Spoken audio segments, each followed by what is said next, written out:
My family told me to leave the house I paid for. A week later, I found out my brother's wife had stolen it. Now the woman who destroyed everything is on the run, and she just called me. Briar Linton spent years being the dependable one, paying the bills, fixing the house, keeping her family afloat. Until the night they turned on her. Kicked out, humiliated, and betrayed, Briar rebuilds her life in Seattle. But when a single phone call exposes a web of real estate fraud, she discovers her brother's glamorous wife, Camilla, isn't who she claims to be. What begins as heartbreak spirals into a dangerous game of deception, money, and revenge. As Briar uncovers stolen identities and secret loans signed in her family's name, she realizes the truth. Camilla never left. She's been waiting. And this time, Briar's the one setting the trap. Seattle rain had its own rhythm, soft, relentless, and strangely cleansing. For Briar Linton, it was background music, a constant whisper that matched the quiet exhaustion of her days. She was 34, an environmental engineer who spent more time in hard hats and storm runoff labs than in her own apartment. Numbers, reports, and water flow charts, that was her language. Logic was safe, predictable. But that Sunday night, everything logical in her life collapsed in a single dinner. The roast sat untouched at the center of her parents' table, steam fading into silence. Richard Linton's silverware was perfectly aligned beside his plate, like he was preparing for a negotiation, not a family meal. Elaine, her mother, stirred her coffee without drinking it. Across from Briar sat her younger brother, Aaron, with his perpetual grin, and the woman who had somehow turned every family gathering into a stage performance, Camilla Ward. Briar, her father said finally, setting down his knife. His voice was low, clipped, almost rehearsed. You can take the guest room or move out. The decision's yours. For a second, Briar thought she'd misheard him. The rain tapped against the window pane, a slow percussion marking the silence that followed. What? Her voice was small, a whisper swallowed by disbelief. Aaron leaned back in his chair, smirking. Probably better if you're gone by tomorrow. We've got plans, and the space would help. Her fork slipped, clattering against her plate. The sound sliced through the tension like a warning bell. She stared at her father. I've been covering this house for years, bills, maintenance, repairs, even the new appliances. You're serious? Her throat tightened. You're kicking me out? Elaine looked down at her plate, fingers tightening around the edge of her napkin. Richard didn't blink. It's time you had your own place. Aaron and Camilla are building something. They need stability. You'll be fine. Stability. That word felt like a joke. Aaron's grin widened. Don't take it personally, Brie. You've always been the dependable one. You'll land on your feet. Camilla rested a manicured hand on his arm, her smile perfectly painted. We really appreciate what you've done for the family. Truly. Her voice dripped with sweet poison. Briar's pulse thundered in her ears. She'd spent years patching that leaking roof, paying overdue mortgage statements, quietly transferring her paycheck into a house that never really felt like hers. And now, she was disposable. Fine, she said, her voice trembling but sharp. I'm gone. She stood, chair scraping against the tile, and left the table. Her mother's silence followed her up the stairs, heavy and cowardly. Within hours, Briar had packed her life into boxes. She took her television, her sofa, the coffee maker, even the lamp she'd bought for the living room. All hers, every object a record of what she'd contributed. Aaron leaned against the doorframe, watching her drag boxes to her car. Taking the couch too? You're really making a scene, he mocked. She ignored him. Richard appeared in the doorway, arms crossed. You're overreacting. Briar met his eyes one last time. No, Dad. I'm just done reacting. When she slammed the car door and drove into the storm, she didn't look back. Her new apartment downtown was small, a one-bedroom with a view of rusted rooftops and neon reflections in the puddles below. It smelled faintly of dust and freedom. Her co-worker and closest friend, Naomi Reyes, helped her unpack that first night, tossing her damp hair into a messy bun as she pried open boxes. You need a change, Briar. Naomi said, her tone a mix of affection and determination. Yoga, wine, late-night movies that don't involve stormwater systems. Something to remind you you're alive. Briar smiled faintly. You make it sound easy. It can be. Naomi held up a flyer she'd grabbed from the studio next door. Even engineers need a reset. The laughter that followed was small but genuine, the first sound of light she'd made in weeks. Still, beneath it all, something in her refused to settle. She couldn't stop thinking about Camilla Ward. Camilla's perfectly manicured nails, her sleek black SUV, her designer handbags, all on a real estate agent's salary that didn't make sense. Not in Seattle's market, not for someone barely in her 30s. Every time Briar replayed the dinner in her head, she saw that smile again, the quiet triumph in Camilla's eyes when she'd been told to leave. Something wasn't right. A week later, Briar sat at her kitchen table, the hum of the refrigerator the only sound. She opened her laptop and stared at her budget spreadsheet, the one she'd used for years to track family expenses. Rows of numbers, every bill she'd covered. Utilities, property taxes, the water heater, repairs, even the kitchen remodel Camilla had suggested. Nearly $90,000. Her breath caught. She'd poured that much into a house she no longer lived in. Her phone buzzed, an unfamiliar number. She hesitated, then answered. Briar? It's Dean Harper. His calm, even tone sent a flicker of recognition through her. Dean, an old contact from a sustainability conference, now a real estate analyst. They'd stayed loosely in touch. Hey, Dean, she said cautiously. It's been a while. I heard you were asking about Camilla Ward, he said. Figured I'd give you a call before you dug too deep in the wrong places. Her pulse quickened. You've heard of her? He paused. Let's just say her name's come up in a few problematic files. There's an investigation into a firm she's tied to, questionable appraisals, fake renovations, client funds going missing. She's not on record as an official owner, but she's involved. The words sank into her like ice water. It wasn't paranoia. Camilla was hiding something. Do you have proof? Briar asked. Not yet, Dean said. But if I were you, I'd keep my distance. People like her, they know how to make things disappear. After they hung up, Briar sat in the dark for a long time. The glow from her laptop screen illuminated her face, pale and still. Her instincts had been right. And now, her family was tangled in something bigger than favoritism. 2 days later, she tried calling her father. Dad, we need to talk about Camilla, she said quickly before he could hang up. Dean told me her firm's being investigated for fraud. It's serious. If you've signed anything. Don't start, Briar, Richard interrupted, his tone icy. Camilla's doing fine. You're just bitter about moving out. Focus on your own life. I'm trying to save yours, she snapped. But the line was already dead. Next, she called her mother. Elaine's voice trembled. Briar, don't make trouble. Aaron and Camilla are happy. Just let them live. Happy. Briar laughed bitterly. They're standing on a time bomb. Please, her mother whispered. Don't ruin this. Ruin this. That phrase repeated in her head, like an echo.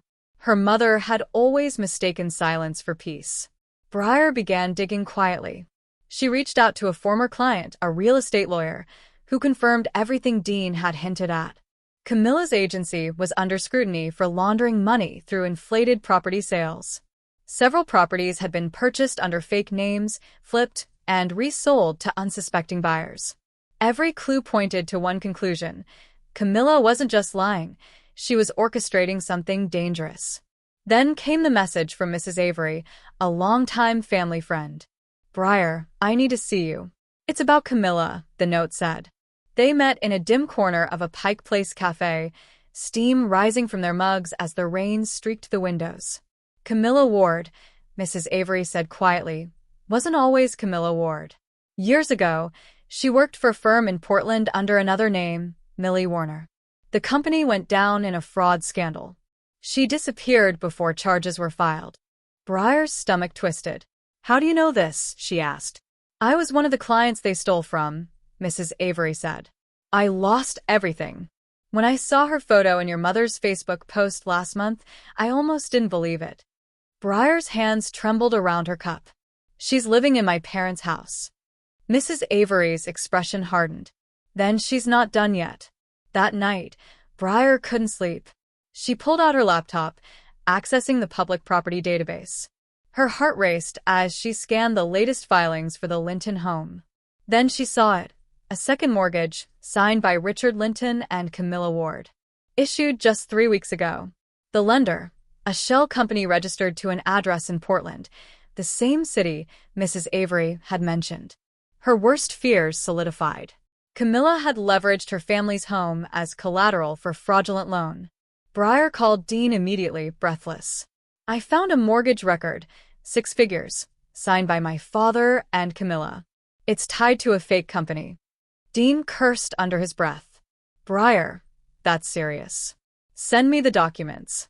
If this ties back to her old firm, she's about to take your parents down with her. Briar opened her email, her hands shaking as she attached the files. Do it fast, she said, before she drains them dry. The next morning, her phone rang again, her mother's number. Briar, Elaine whispered, her voice trembling. There are people here. They're asking for Camilla. Briar grabbed her keys and raced into the rain. When she arrived, 2 investigators stood in the driveway, badges glinting under gray light. Richard was at the door, his face ashen.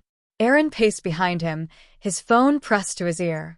This is regarding a series of real estate transactions, one investigator explained. We need to speak with Camilla Ward.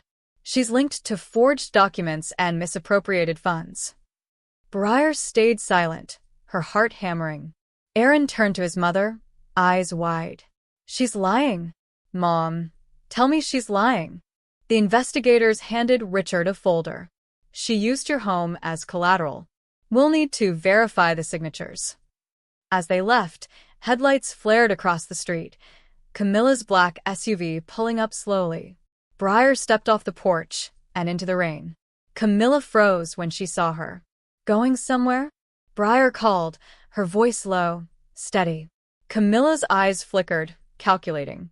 What's this about, Briar? You tell me, Briar said. The mortgage, the shell company, the stolen funds. How much did you take? Camilla's expression shifted, the facade cracking. You think you're smarter than everyone else, don't you? She hissed. Fine. I took what I could. They let me.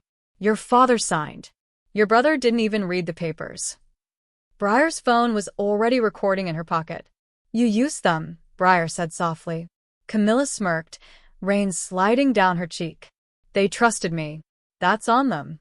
Then she turned, slid into her car, and sped off into the storm. Briar stood there, soaked, her pulse steady for the first time in years. She had what she needed, the confession. But inside the house, the damage was already done. Aaron was crumbling, pacing in disbelief. How could she do this? He muttered. He turned to Briar, desperate. You knew something was wrong. Why didn't you stop her sooner? Briar's laugh was hollow. I tried, Aaron. You called me jealous. Richard slumped into a chair, his face gray. Elaine stood behind him, hands trembling. Briar met her father's eyes one last time. You wanted me gone, remember? Well, now you've got what you wanted. No one answered. The only sound was the rain. The night Camilla fled, the Linton family fell silent. No shouting, no tears, just the hollow sound of collapse. Briar watched from the threshold as her father sat motionless at the kitchen table, the same table where he'd once told her to leave. The old clock ticked above him, steady and merciless. Elaine stood near the window, still clutching a dish towel like it could steady her trembling hands. Aaron was gone. He'd followed Camilla's trail, desperate for an explanation that would never come. Outside, the police lights faded down the street. The house that had been Briar's burden for years now felt like a crime scene. She lingered for a moment before turning away. You should get a lawyer, she said softly. Richard didn't look up. She said she loved him. Maybe she did, Briar said. But she loved money more. The next morning, Briar returned to her apartment, exhausted and wired. Her voicemail was full, reporters, investigators, even her company's HR department asking if she'd like to make a public statement. She didn't answer any of them. Instead, she called Dean Harper. "She's gone," Briar said. "Took off last night." "I figure she might," Dean replied. The Financial Crimes Unit traced some of her accounts. Offshore transfers, fake IDs. "She's good, but not perfect." She left a trail. "Will they find her?" He hesitated. "Maybe. But people like her, they don't stay gone forever. They resurface when they think the world's forgotten them." Briar sighed. "And the house." The investigators froze the mortgage. "If they can prove Richard was misled, they'll recover some assets. It'll take time." "Good," Briar said quietly. "Maybe this time they'll finally listen." Days bled into weeks. Seattle moved on, indifferent as ever. Briar went back to work, throwing herself into projects that didn't ask for emotion: clean water reports, environmental compliance, storm drainage models. It was easier to measure contamination in cubic meters than betrayal in human hearts. But late at night, she couldn't sleep. Sometimes she replayed Camilla's voice in her head. "They trusted me. That's on them." Sometimes she remembered Aaron's face when the truth hit him, shattered, humiliated. She hadn't spoken to her family since that night. No calls, no messages. Until one rainy evening, her doorbell rang. When she opened the door, Aaron stood there, drenched, pale, and 10 pounds lighter. "Can I come in?" he asked. Briar hesitated, then nodded. He stepped inside, staring at the boxes she still hadn't unpacked. "I went to Portland," he said after a moment. "I tried to find her. She sold the car under a fake name. The police think she left the country." Briar poured him coffee. "You're still hoping she'll come back, aren't you?" Aaron rubbed his eyes. "I don't know what I'm hoping for. She lied to me, to all of us, but part of me still." He stopped, voice cracking. For the first time, Briar saw her brother not as the golden child, but as a broken man clinging to the wreckage of his choices. "I was awful to you," he said finally. "All those years you helped us, and I just—" Briar set down her cup. "You believed what you wanted to believe." So did I. Aaron looked at her, guilt raw in his eyes. "You don't deserve what we did." "No," she said. "I don't. But I'm still standing. That's enough." He nodded, swallowing hard. "Dad's not doing great." The investigators cleared him of direct involvement, but it's hard for him to face the neighbors. Mom barely leaves the house. "Maybe now he understands what silence costs," Briar murmured. "I hope so." Aaron stood to leave, but paused at the door. Dean Harper called. "Said you helped them build the fraud case. You could have stayed out of it." "I couldn't," Briar said simply. "You don't heal by pretending nothing happened." He nodded once. "Thank you." When the door closed, Briar leaned against it, letting the sound of his footsteps fade down the hall. Weeks later, Briar met with Dean at a cafe overlooking Elliott Bay. The storm had cleared, sunlight breaking through clouds like reluctant forgiveness. "You look better," Dean said, sipping his coffee. "Sleep helps," she replied. "So, does knowing I'm not crazy." Dean smiled. "You were never crazy. Just underestimated." She chuckled. "Story of my life." He leaned forward slightly. "Have you ever thought about starting fresh? New firm, new city, new everything." She looked out at the water, at the ferries gliding across the gray surface. "Maybe someday. But not yet. I need to stay until the story's over." Dean tilted his head. "You think it's not?" Briar's gaze darkened. "Camilla's still out there. People like her don't vanish, they wait. And when she does resurface, I'll know." Dean studied her for a moment, then smiled faintly. "Then I hope I'm around when she does." Something in his tone softened the air between them. For the first time in a long while, Briar allowed herself to feel warmth, not from revenge or righteousness, but connection. A promise of something new. Months passed. Seattle's skyline shimmered with spring light, and the house on Maple Avenue was finally sold. The debt cleared, her parents relocated to a quieter suburb. Aaron started rebuilding, working under a construction firm. The Lintons were fractured, yes, but no longer blind. As for Briar, she found peace in small things: the hum of her lab equipment, the scent of wet earth after rain, the quiet knowledge that she'd stopped the cycle of deceit before it consumed everyone. Then, one afternoon, as she was leaving the office, her phone buzzed. Unknown number. She hesitated, then answered. A familiar voice whispered on the other end, smooth and calm. "Hello, Briar. You're a hard woman to find." Her breath caught. "Camilla." A soft laugh echoed through the line. "You really thought it would be that easy? You exposed me, humiliated me, but you and I were not finished." Briar's hand tightened around the phone. "You ruined my family." Camilla's tone was velvet mocking. No, darling. "I revealed them. I just played the game better." Then the line went dead. Briar stood frozen, the city lights flickering around her. Somewhere in the crowd, a black SUV turned a corner and vanished into traffic. The rain began again, soft and steady, like a warning. Briar exhaled slowly, her fear hardening into resolve. This wasn't over.